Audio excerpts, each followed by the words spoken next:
Alright, folks, I'm going to do my best to nip this Civil War talk stuff in the head. I did it before in the past, on various blogs. I'm going to do it now while I'm driving. Because unlike, these what I call studio conservatives, you have, like, in the rap world, you've got studio rappers, in videos where they're a gangster in the studio. But in real life, they're Harvard and Princeton and Yale graduates.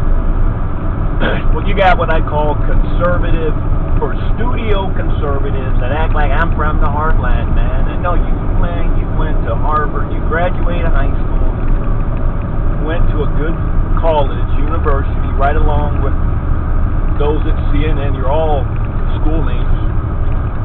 You know what I'm saying? Went to Harvard, Yale, wherever you've been, whatever. Got you a cush radio job.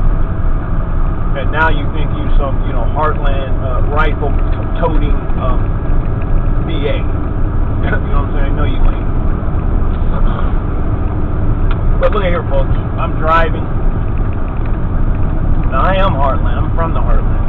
I'm doing a heartland job now. What's more heartland than trucking, 18-wheeling, huh? Barely making it.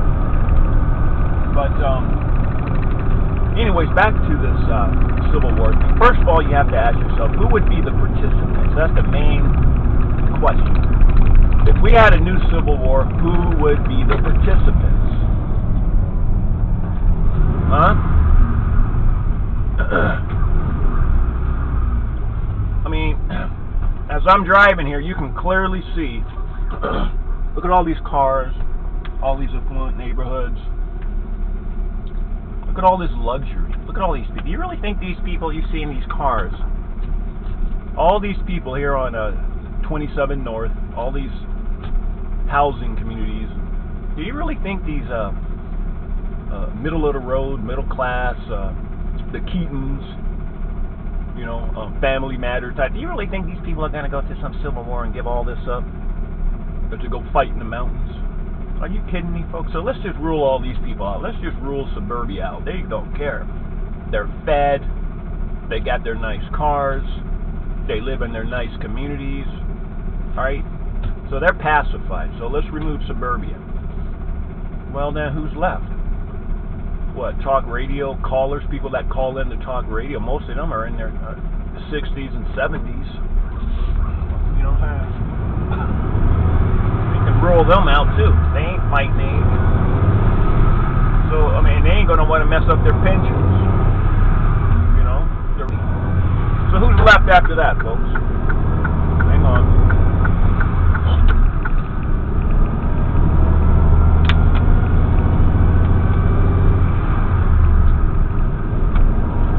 So then you got that hardcore, maybe you got that hardcore 1-2%, the guys that really do live for this stuff. They NRA types, mountain, the guys you see in a gun magazine, they could shoot a bottle from a half a mile away.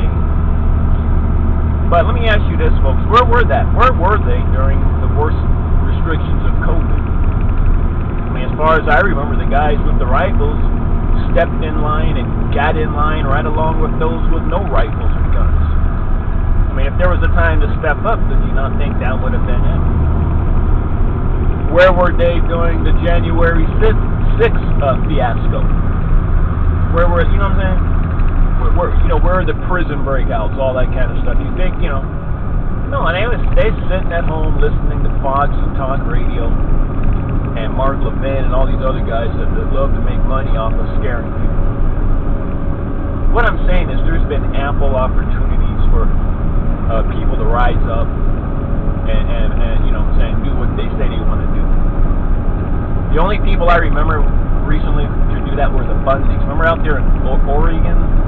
I think it was over like cattle right, land right. Remember the Bundys and his family, his clan, his family, and that was a real standoff. And I remember back then the conservatives.